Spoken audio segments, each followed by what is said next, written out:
আজকের এই ব্লগে আপনাদের দেখাতে চলেছি মাথিন ও ধীরাজের সেই প্রেমময় জীবনের সাক্ষী মাথিনের কূপ। এছাড়াও নাপ নদীতে জাল দিয়ে মাছ ধরার কিছু দৃশ্য তুলে ধরব।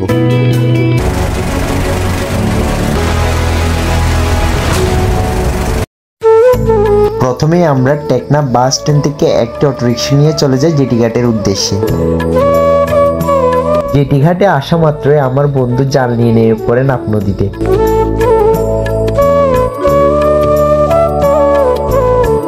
আমার বন্ধু নদীতে অসাধারণ জাল ছুড়ে তার নিপুণতার পরিচয় দেয়। জাল জারার পর আমার বন্ধুর জালে এই অবাকা মাছটি আসে।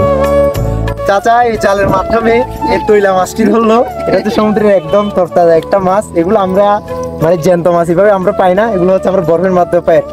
তো ধন্যবাদ চাচাকে, চাচার মাছটা চাচাকে দিয়ে দিই। সামুদ্রিক পাতা মাছ, আর এটা হচ্ছে তেলা মাছ। এগুলো এখানে আমরা তরতাজা চাচার হাতে ধরা, এগুলো খুব বিখ্যাত মাছগুলো। মাছ ধরার এমন অপরূপ সৌন্দর্য উপভোগ করে আমরা এখন চলে যাচ্ছি মাথিনের কূপে। মাথিনের কূপটি মূলত টেকনাফ থানায় অবস্থিত। আপনারা টেকনাফ থানায় ঢুকে হাতের ডান পাশে মাথিনের কূপের গেটটি দেখতে পাবেন। এটি হচ্ছে মাথিন হেরিটেজ স্থাপকদের তালিকা। আমরা চলে আসছি এখন এই বহুল প্রতীক্ষিত সেই মাথিনের কূপে। ঢোকার পথে এই ছাউনিটি আপনাদের চোখে পড়বে। কিছু দূর সামনে আগালে আপনারা দেখতে পারবেন বহুল প্রতীক্ষিত সেই মাথিনের কূপ।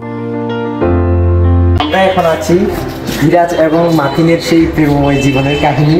এটা হচ্ছে ধীরাজ ভট্টাচার্য এবং তাদের যে ঐতিহাসিক মাথিনের কূপ, সেটার পটভূমি আপনারা এখানে আসলে পড়তে পারবেন। তাদের যে প্রেমময় কাহিনী, যে করুণ প্রেমময় কাহিনী, যে দিন, সেইটাই এই মাথিনের কূপের মাধ্যমে সেটা এখানে সাক্ষী হয়ে গেছে। তো এই কাহিনী আপনাদেরকে আমি শেয়ার করব। ঘটনাটি বিংশ শতাব্দীর প্রথম দিকে কলকাতার সুদর্শন কর্মকর্তা ধীরাজ ভট্টাচার্য এই থানার আতপাকে একটি ঘরে থাকতেন। আর এই থানার ভেতরে এই পাতকুয়াটি থাকার কারণে এখান থেকে প্রতিনিয়ত রাখাইন তরুণীরা জল নিতে আসতেন। একদিন ধীরাজ বারান্দায় বসে তরুণীদের জল তোলার এই দৃশ্য দেখছিল। এই সময় ধীরাজের চোখে পড়ল নতুন সাজে সজ্জিত এক তরুণী। তাকে প্রথম দেখায় ভালো লেগে যায় ধীরাজের। নাম তার মাথিন। ভালো লাগার এক পর্যায়ে এটা প্রেমের সম্পর্কে পরিণত হয়। এর মধ্যে নানা বাধা উপেক্ষা করে তাদের বিয়ের কথাও পাকা হয়ে যায়। কিন্তু কলকাতা থেকে একদিন খবর আসে ধীরাজকে অতি সত্বর কলকাতায় যেতে হবে। ধীরাজ তার বাবার কথা উপেক্ষা না করে কলকাতায় চলে যায়। এদিকে মাথিন ধীরাজের অপেক্ষায় বসে থাকে, কিন্তু ধীরাজ আর না ফেরায় মাথিন এই অন্ডজল ত্যাগ করে শয্যাশায়ী হয়ে মারা যান। আর তাদের এই করুণ প্রেমের সাক্ষী মাথিনের কূপ। এই মাথিনের কূপে চেরাঙ্গন ভ্রমণ করে আমরা চলে যাব আমাদের গন্তব্যে। তো সে পর্যন্ত সবাই ভালো থাকবেন, সুস্থ থাকবেন। ধন্যবাদ।